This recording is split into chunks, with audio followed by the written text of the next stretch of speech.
उंबरठ्यावर पाऊल दिसते कोण आली ग।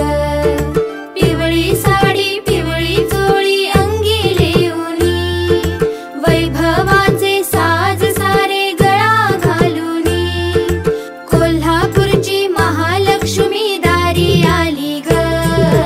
उंबरठ्यावर